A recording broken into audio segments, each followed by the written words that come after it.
Let's be honest. You've been lied to. From the moment you were a child, you were told, be kind, be honest, do the right thing, and everything will work out. But what they didn't tell you is this: the world doesn't reward goodness. It rewards power. And if your kindness isn't backed by strength, it's not virtue, it's a liability. You've done the right thing. You've helped others. You've told the truth. You've sacrificed. But instead of recognition, you got silence. Instead of respect, you got used.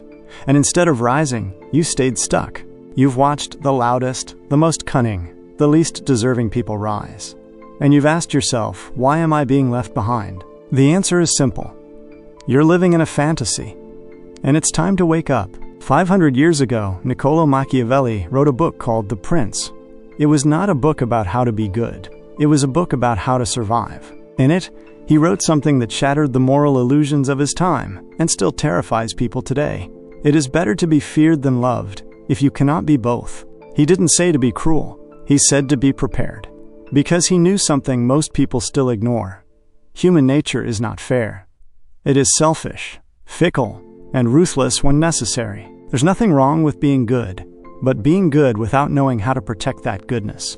That's how you become prey. When you're kind without strategy, people walk over you. They label you soft.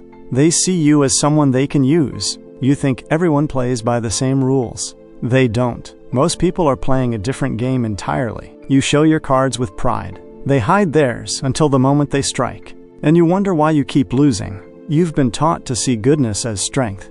But Machiavelli knew the truth. Goodness without strategy is weakness. And it's not because kindness is bad. It's because the world isn't built to honor it. People don't admire virtue unless it's protected by force. Unless it comes with power. Unless it demands respect. And you've been giving without boundaries. Speaking without filters. Showing your heart to people who are never worthy of it. You've confused transparency with strength. You've confused compliance with character. And that confusion is why you feel ignored. Why you feel invisible. Why people walk past you and listen to those who lie louder and move bolder. Let's stop pretending. It's not the kind who lead. It's the calculated. It's the controlled.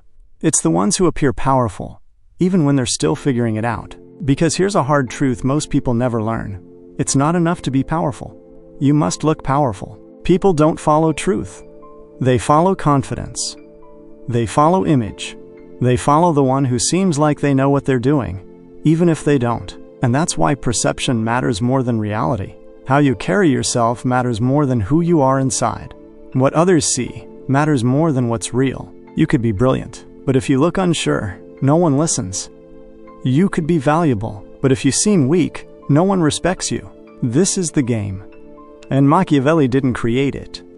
He just revealed it. You're not supposed to fight fire with purity.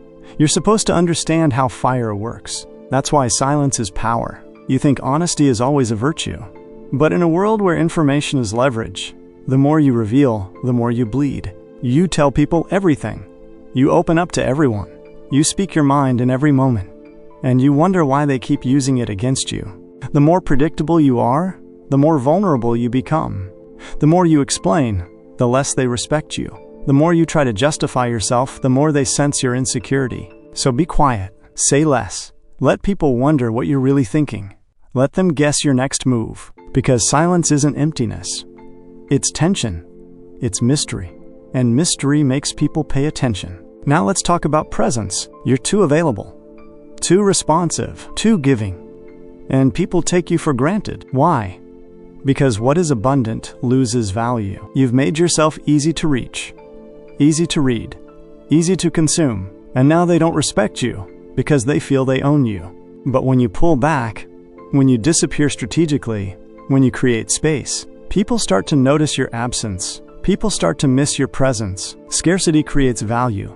And your energy, your time, your attention, they must be rare. Not because you're arrogant, but because you're aware of your worth. You don't need to chase anyone. Let them come to you. And if they don't, they were never meant for you anyway. The next key to power is emotional control. Most people believe power is loud, that it yells, commands, dominates. But true power is calm. It's quiet.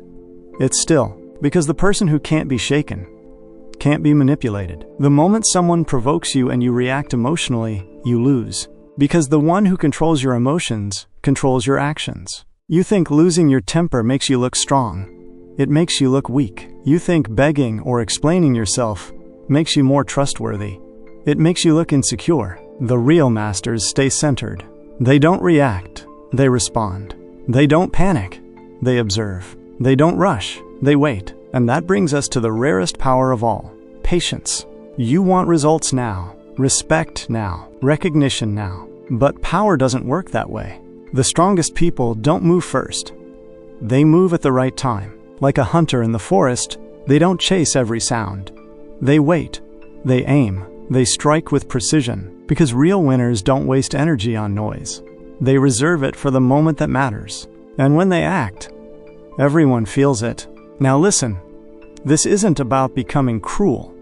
It's about becoming wise. This isn't about betraying your values. It's about protecting them with strength. You don't have to become a villain, but you must stop living like a victim, because the world will not change for you. You must change how you move through it. If you keep doing what you've always done, you'll keep getting what you've always gotten. But if you start shifting, if you start pulling back, watching more, speaking less, acting deliberately, everything changes. The people who ignored you will start to watch you. The ones who dismissed you will start to question you. The ones who used to control you will realize they no longer can, because now you are unpredictable. Now you are scarce. Now you are strategic. Now you are powerful. This is not a mask. It's your evolution. And the old you, the one who gave too much, explained too often, tried too hard to be liked, that version of you is gone. From here on, you speak when needed. You act when ready. You disappear when it serves you. You lead from silence, not from noise. You no longer chase validation. You command respect, not because you force it, but because you've earned it. The game hasn't changed, but now you understand how to play. So the only question left is this: will you keep being a pawn in someone else's strategy? Or will you become the one who writes the rules?